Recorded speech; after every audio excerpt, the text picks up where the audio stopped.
Esto es Vida Municipal. Hola, ¿qué tal? Bienvenidos a Vida Municipal, el programa de la Unión Nacional de Gobiernos Locales que les lleva a ustedes como televidentes todo el trabajo que se realiza desde el municipalismo a nivel nacional.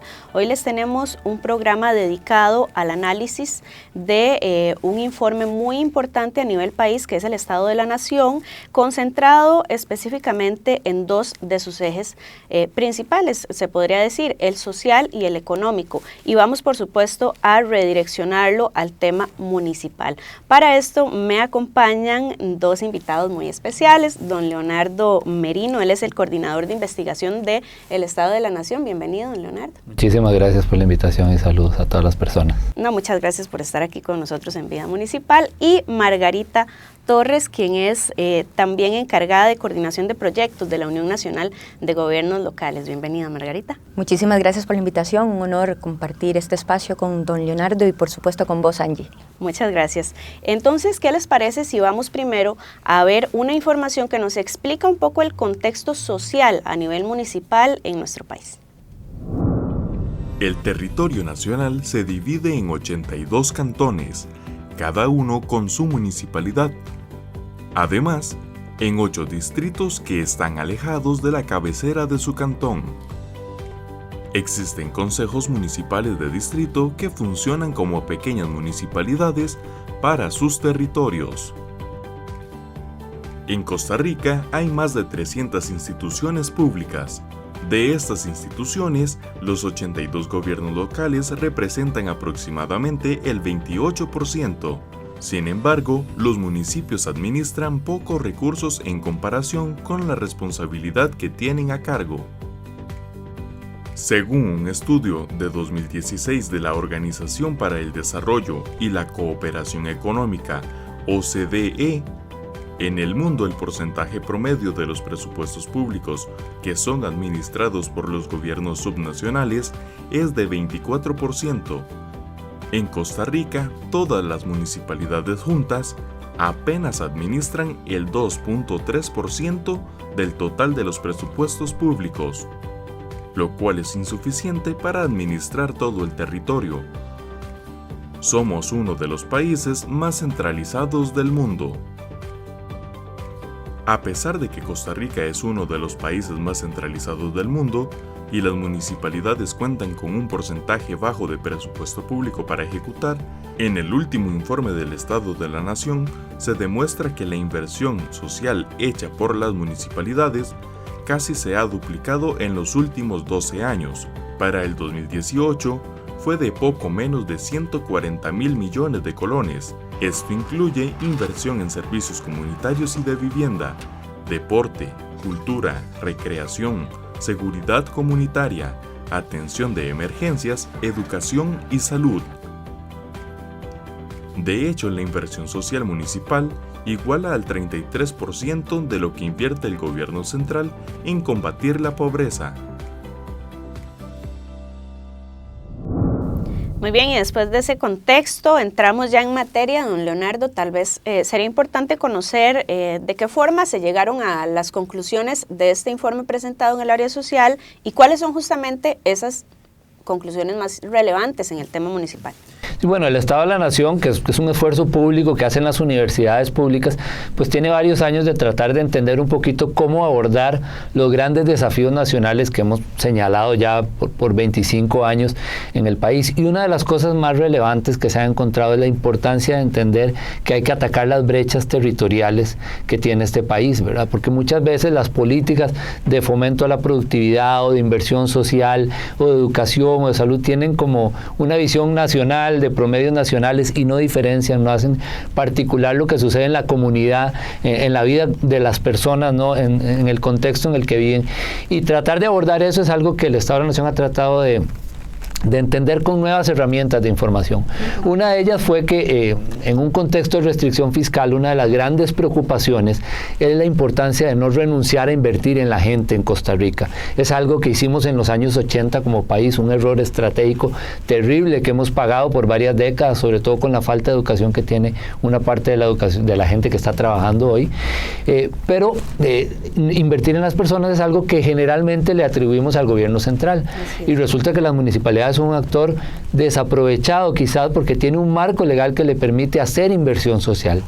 Entonces tomamos datos de la Contraloría General de la República en particular, que vienen de las municipalidades, y analizamos el comportamiento de la inversión social municipal a lo largo del tiempo y ver cuáles son las particularidades y las diferencias. La gran conclusión es que hay un potencial desaprovechado, porque aunque ya las municipalidades lo hacen, cerca de un 35% de su inversión es inversión social, lo cierto es que hay grandes diferencias. Son unas pocas municipalidades las que tienen niveles altos realmente de inversión en estos rubros, ¿no? Margarita, tal vez con esa premisa podemos entonces ahondar cuáles son las competencias sociales de las municipalidades y tal vez ya después hablar de los grandes retos en el tema social. Claro que sí, Angie. Recalcar, por supuesto, que la inversión social municipal ha tenido una tendencia al crecimiento, por supuesto, como lo indicaba don Leonardo. Para ejemplificar esto, en el 2018 la inversión social municipal como porcentaje total del gasto fue de alrededor de un 33% y esto significa en términos totales alrededor de 325.000 millones de colones. Hemos invertido, por supuesto, en los rubros sociales, en todos ha tenido una tendencia al crecimiento, especialmente en los rubros de cultura, en seguridad y en atención a poblaciones vulnerables, como son la pequeña infancia y los adultos mayores. Así es. Esas son básicamente las áreas en las que las municipalidades tienen injerencia a nivel local. Ahora, ¿cuáles son justamente estas limitaciones que tal vez tienen que ver con la inversión como tal? Porque los datos se reflejan al final claros y concisos, pero quizás el mecanismo que se desarrolla detrás de ellos no es muy conocido justamente para los televidentes. Claro, digamos, es reconocido por parte de nosotros que existen algunas disparidades, pero esto es parte de la realidad nacional. Hay diferencias, podemos ejemplificar que dentro del total de presupuestos municipales, 5 municipalidades, solamente 5 cubren, digamos, el 30% de estos presupuestos municipales. Pero además se invierten en los rubros tradicionales y eso lo indica el Estado de la Nación, pero la explicación de esto es que las municipalidades pueden invertir en aquellos rubros sociales donde cuenten con ingresos. Y por lo general, los programas sociales en los que mayor participación de inversión tienen las municipalidades son en aquellos programas en los que se obtiene un ingreso por el servicio que se presta o porque se cuenta con financiamiento para invertir en este tema específico. Destacar, por supuesto, que los presupuestos municipales son muy rígidos. Sí. Podemos invertir en aquello con lo que contamos recursos, pero además es en temas en los que tienen un destino específico. ¿De dónde salen entonces estos recursos, Margarita? ¿Cuáles son algunos ejemplos, por ejemplo, de ingresos que solidifican ese tipo de inversión? Acueductos, recolección de basura, alcantarillados y los que están destinados por leyes específicas. Otro ejemplo también es la inversión que dan, por ejemplo, las embajadas. Claro, para consolidarlo como proyectos como tal a nivel social. Exactamente. ¿Cierto? Don Leonardo, entiendo entonces que las municipalidades son un recurso desaprovechado, por decirlo así. Estamos hablando entonces de que es urgente la descentralización del Estado, un tema que siempre está en boga pero nunca se explota. Tal vez es importante que cuando digo desaprovechado no estoy diciendo que no se hace nada o que no sucede nada, sino entender cómo se plantea que la relevancia que tiene hoy en día, la capacidad que tendría una municipalidad de reforzar la política social y la inversión social en el país, pues no tiene los alcances que podría tener en un contexto en el cual sabemos ya la inversión social a nivel país tiene sus límites. Estamos creciendo menos, a pesar de que crecemos. Nos tomó 30 años, más de 30 años, tener la inversión social por persona que Costa Rica tenía antes de la crisis de los años 80, por ejemplo. Entonces, las municipalidades son centrales y tienen además una capacidad lindísima que me imagino ustedes conocen mejor que nosotros, que es la de, además, si van a hacer algo que tiene impacto social, lo pueden hacer con una visión más cercana, con un conocimiento muy específico, muy particular de su comunidad, de su gente, ¿no? Y en eso levantar información siempre es una de las claves centrales. Pero entonces, sí, las municipalidades, digamos, en un país que ha sido usualmente centralista en muchas cosas, se requiere la posibilidad, la creatividad de cómo eso se resuelva. No, el Estado de la Nación no es quien la tenga clara, pero la municipalidad debe y puede tratar de darle sostenibilidad a esfuerzos importantes que le lleguen a la gente. Red de cuidado es uno de los retos importantísimos ahora, la protección de personas adultas mayores, lo importante que es los espacios públicos, el tema ambiental, entre otros, ¿no? Entonces, en materia social es un refuerzo importantísimo en una época de restricción, que además tiene esa virtud de tener la cercanía con la gente y que podría requerir de algunas formas más creativas de descentralizar esos esfuerzos y de darle a la municipalidad dientes para poder actuar con la gente, ¿no? Bueno, y estamos hablando de que este programa justamente toca el tema en un momento muy importante previo a las elecciones municipales, Margarita. Claro. La importancia tal vez de retomar ese voto activo. Claro que sí, que participe la gente, que vaya a las urnas, que vote. Es precisamente con la decisión de todos nosotros que el gobierno local puede trabajar por y para el beneficio de la ciudadanía. Por supuesto que sí. Hacemos una breve pausa aquí en Vida Municipal y ya casi retornamos. Ya regresamos. En nuestro próximo programa. Que la ciudadanía se informe, que la ciudadanía vaya a votar razonadamente. Y hay que entender que es muy importante, tan importante como la figura del alcalde o de la alcaldesa, el consejo municipal, por ejemplo, y por supuesto las sindicaturas y las concejalías de distrito, que pueden cumplir un rol muy importante. Vida Municipal.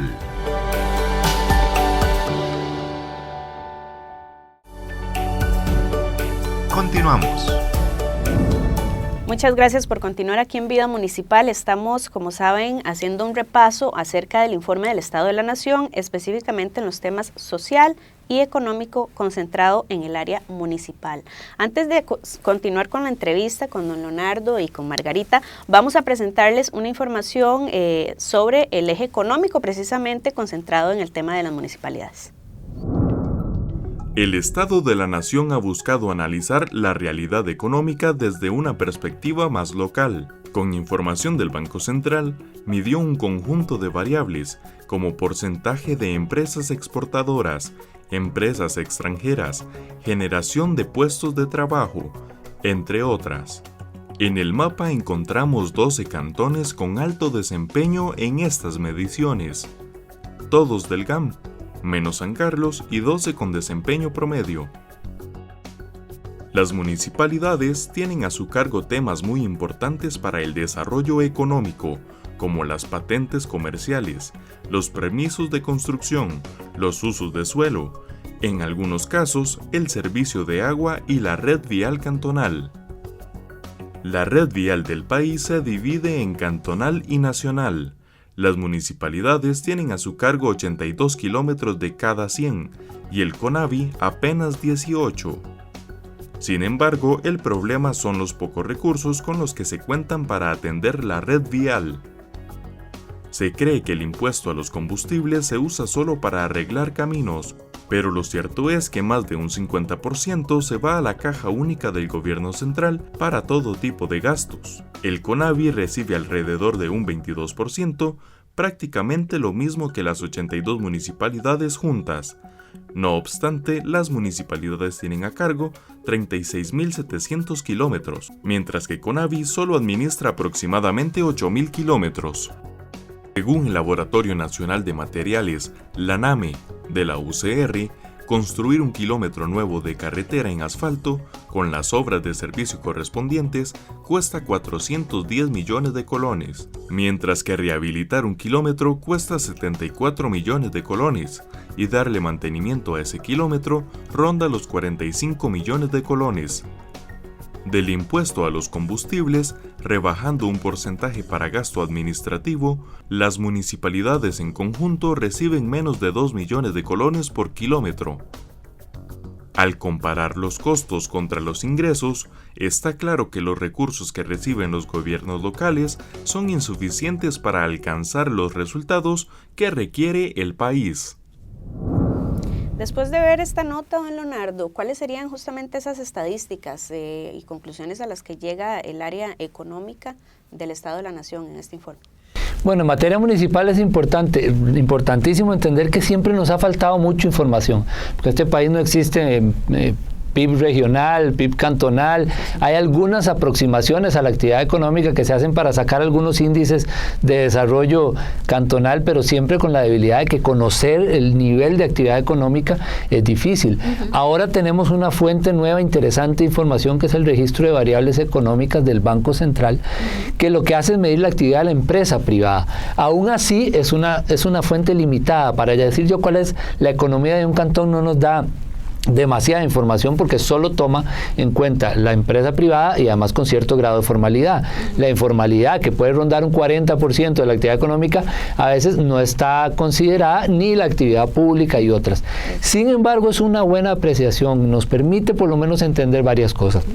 La primera, ¿cómo está concentrado este país en el centro? El 82% de la actividad económica medida con estas variables, está en la gran área metropolitana, y además no en toda la gran área metropolitana, en la región GAM central, digamos, ¿verdad? En el puro centro, ¿no? La mayoría de las regiones de este país rondan entre el 3 y el 5% de toda la actividad económica del país. Y si uno afina la lupa a nivel de cantones, esto considerando la actividad económica con por lo menos 8 variables, estamos viendo la productividad laboral, estamos viendo la generación de empleo, que es clave en este momento, uno de los grandes desafíos nacionales, las ventas de las empresas, la presencia de empresas grandes, o si solo hay pequeñas, medianas o empresas grandes, si hay empresas que exportan, porque las empresas que exportan en este país, aunque sean microempresas, tienen ya una probabilidad de supervivencia del 90%. Entre otros indicadores. Con eso lo que encontramos es que este país son 13 cantones, de los 81, 82 que tenemos ahora, aunque este registro todavía no consideraba el nuevo, solo 13 cantones de este país tienen alto nivel de desempeño económico. Casi todos, excepto San Carlos, están en el centro del país, ¿no? Estamos hablando de Belén, de Guadalupe, de Curridabat, de Escazú, Santana, ¿verdad? Básicamente los conocidos, y San Carlos, que tiene en términos de este indicador pues un desempeño económico alto. 56 cantones son los que tienen desempeño bajo, ¿verdad? Y por bajo estamos hablando de que si hablábamos de que el 3 o el 5% de la actividad estaba en las regiones periféricas, en estos municipios podemos estar hablando de partes mínimas de la actividad económica. Porque es lo más importante de esto, digamos que en la mayoría de los cantones de este país no se está moviendo lo suficiente para lo que el país requiere, que es lograr crear fuentes de empleo además ojalá con ciertas condiciones de formalidad o de ingreso, ¿verdad?, que permitan resolver dos de los grandes problemas nacionales que tienen que ver con ese mercado de trabajo, que son la pobreza estancada durante 25 años y la creciente desigualdad, que ha sido lo que pasa cuando en alguna región o en algún sector de la población empiezan a verse mejoras, por ejemplo estos 13 cantones, o la gente que tiene alto nivel de calificación, con relación a lo que pasa en la gente que trabaja en otras zonas del país, en empleos de baja calificación no tiene. Entonces empieza a crecer esta desigualdad que tiene el país. Entonces, bueno, es importantísimo ese foco, entender que solo 13 cantones versus 56. Bueno, hay un grupo intermedio, ¿verdad?, que no estoy mencionando, pero es que el tamaño del grupo de bajo desempeño es muy notorio para saber que este país tiene que hacer políticas de fomento productivo con una visión regional y hasta cantonal para ver dónde tiene que poner el foco de sus políticas. Ahora, don Leonardo, me llama la atención que, por ejemplo, San Carlos, pues sí destaca, como usted lo indica, y se me ocurre turismo, claramente, es una región muy turística que tiene claramente varias facilidades, pero por ejemplo Guanacaste, que también tiene acceso a este tipo de empleo, ¿cierto? Sí, ahí hay diferencias en la concentración cuando uno encuentra dónde está el crecimiento, las diferencias de a dónde se va ese crecimiento se notan mucho sobre todo en esta fuente que tiene que ver con las empresas privadas, porque muchas empresas privadas pueden tener mucha actividad en una zona, pero los ingresos y la riqueza que generan no son necesariamente para esa zona. Entonces eso pasa muchísimo con el tema del turismo, pasa muchísimo con el tema de la agricultura grande, la agricultura que más exporta, que los beneficios económicos no aparecen registrados en el cantón y efectivamente, salvo algún empleo, en algunos casos, no son necesariamente actividades que, digamos, derraman sus beneficios en la zona. Y eso, esta variable lo capta muy fácil, porque donde está registrada la empresa es donde llegan los ingresos, no necesariamente donde la actividad económica se da. Entonces, bueno, eso explica un poco que incluso con actividades importantes, como es el turismo en algunas zonas, no son zonas donde la generación de riqueza, de empleo, de productividad esté siendo grande. Ahora, se me ocurre también que es un tema, ¿cómo le digo?, un poco injusto, porque estamos hablando de que toda esta población migra al centro de Costa Rica, al área metropolitana, a brindar desarrollo, aporte y demás en estos cantones donde se concentra el trabajo, el empleo, y esos cantones de donde vienen no ven ese beneficio. Es correcto, pero o sea, hay primero en el tema de la migración laboral un problema de fondo, pero también el problema de fondo, que es muy estructural, es que si usted tiene ya la intención de que quiere llevar inversión allá para que la gente no venga y se genere riqueza, tiene que combatir rezagos que ha dejado mucho tiempo sin resolver. Por ejemplo, toda la actividad sofisticada, industrial, de alta tecnología, está en el centro del país, porque también es difícil que usted la ponga afuera si tiene que llevarse la gente del centro porque no ha tenido procesos educativos, formativos suficientes, ¿no? Entonces hay que acompañar, digamos, un proceso estructural que es darle condiciones de carreteras, de red vial, de infraestructura, de educación, para que la inversión también se pueda salir y no obligar a que esa concentración jale a la gente, porque efectivamente hay un poco de injusticia, digamos, en el sentido de que los beneficios que sí tienen algunos sectores, particularmente exportadores o de alta tecnología o la nueva economía que llama en el Estado de la Nación, ha llamado así, ha sido muy concentrada en el centro y en los sectores que tienen nivel de calificación y no le llega prácticamente a ninguna otra región. Perfecto, Margarita, mucho que decir en este sentido, pero bueno, las inconsistencias son, creo yo, la parte, ¿verdad?, más importante que don Leonardo también resaltaba. Son 82 realidades, todos los cantones son distintos. Es así. Concordamos en que existen grandes asimetrías y diferencias, y podemos recalcarlo, digamos, con algunos datitos que me di a la tarea de investigar y de recoger para esta ocasión. Por ejemplo, tenemos tasa de desempleo a nivel nacional, que es una encuesta continua que realiza de empleo el INEC 2019. En la región central, alrededor de un 11,4%, y en el otro extremo, la región Brunca, con aproximadamente 16,5% de desempleo. También lo podemos destacar en índices de pobreza total. La región central tiene la menor incidencia de pobreza total, con un 17%, mientras en el otro extremo nos encontramos a la región Brunca con un 30% y el Pacífico Central con un 29%. No es casualidad tampoco, que aquí es importante también destacarlo, que en muchísimas de estas regiones existen grandes extensiones de áreas protegidas. Hay muchísimos cantones, como por ejemplo Cotobruz, que tiene alrededor de 28.358 hectáreas de áreas protegidas. Osa, 76.315 hectáreas de áreas protegidas.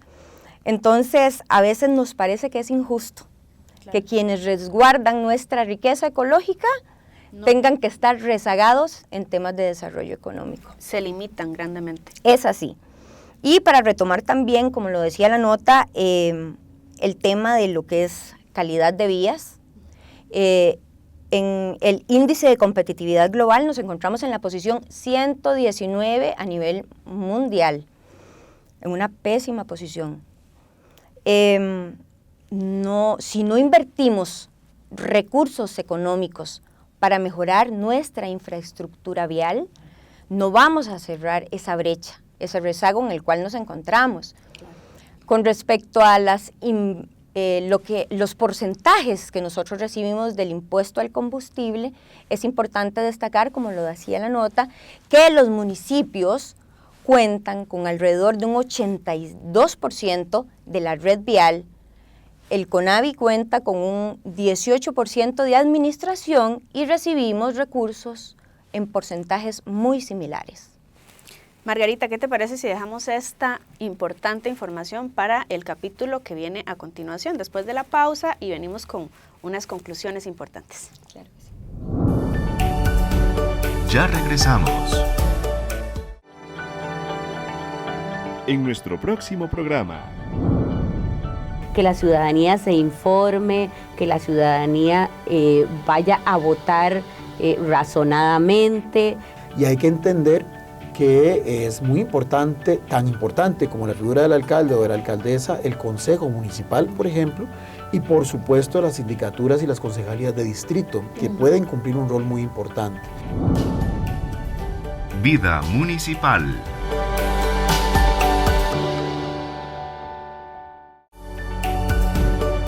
Continuamos. Volvemos con Vida Municipal. Creo yo que hemos tenido un programa muy rico en información. Margarita, tal vez las conclusiones más importantes sobre acceso. Las empresas no van a invertir en un cantón que no tenga vías de comunicación en estado óptimo, pero tenemos las municipalidades grandes limitaciones en ese tema. Claro que sí, definitivamente estamos claros que requerimos más recursos, no en el sentido del aumento al impuesto, pero sí en el sentido de aumentar el porcentaje de proporción que destinan el impuesto al combustible hacia la red vial cantonal para mejorar nuestra infraestructura. Una reestructuración tal vez del porcentaje entre el ministerio y nosotros como municipalidades. Correctamente, porque la mayoría de la gente desconoce que el 51,4% aproximadamente de la recaudación de este impuesto al combustible va para Caja Única del Estado. Así es, y también importante mencionar el tema de regla fiscal, que está realmente afectando grandemente para este año los presupuestos en general de las municipalidades. Definitivamente, yo creo que no debe restringirse la inversión social municipal por un tema estrechamente y directamente relacionado con déficit fiscal. Si se cumplen las proyecciones del Banco Central de Costa Rica, estaríamos en el peor escenario, y esto significa que las municipalidades van a ver restringida su crecimiento en gasto corriente y gasto de capital, lo que significa que vamos a haber restringido nuestra inversión social municipal. Y esto no impacta directamente al déficit del gobierno central, es que eso es lo peor. Es correcto, porque las municipalidades generamos nuestros propios ingresos. Don Leonardo, ha sido un placer de verdad tenerlo con nosotros. Quizás puntualizar esas conclusiones más importantes en este estudio. Sí, tal vez un llamado para no repetirme, y es que el país está en un momento en que la creatividad de la política pública es central, y parte de esa creatividad es empezar a entender lo territorial, lo comunitario, y en eso hemos sido un poco débiles como país, aunque uno nota esfuerzos importantísimos cuando uno ve lo que hacen algunas municipalidades en materia ambiental, en materia de acercarse a su gente, en materia de espacios públicos, son cosas importantísimas. En este momento lo central es empezar a entender que ante la restricción fiscal que tenga este país como conjunto, ante la importancia de empezar a controlar y pensar mejor el crecimiento urbano, por ejemplo, el tema ambiental, las municipalidades son actores centrales a los cuales hay que darles dientes, posibilidades, libertades, por supuesto todo dentro del marco de las normas que cuiden que las cosas se hagan bien. Por eso nos va a permitir hacer política pública con visión territorial, sectorial, comunitaria, más cercana a la gente, que es algo central para que los logros que Costa Rica históricamente ha tenido con esfuerzos importantes no se vayan a perder, y para eso es central que la gente lo entienda, participe y vea en la municipalidad también algo importante y vaya a darle su apoyo, ¿no? Recalcar entonces, las municipalidades son aliados estratégicos del gobierno central y como ciudadanos el llamado por supuesto a salir a votar este 2 de febrero para representar o tener más bien a los representantes que nos lleven dignamente ante esas autoridades del gobierno central. Ha sido de verdad un placer tenerlos hoy con nosotros, les agradecemos mucho, gracias a ustedes también como televidentes que nos acompañan cada sábado a las 2:30 de la tarde aquí en Canal 11 y los jueves a las 11 de la noche. Muchas gracias y que Dios les bendiga.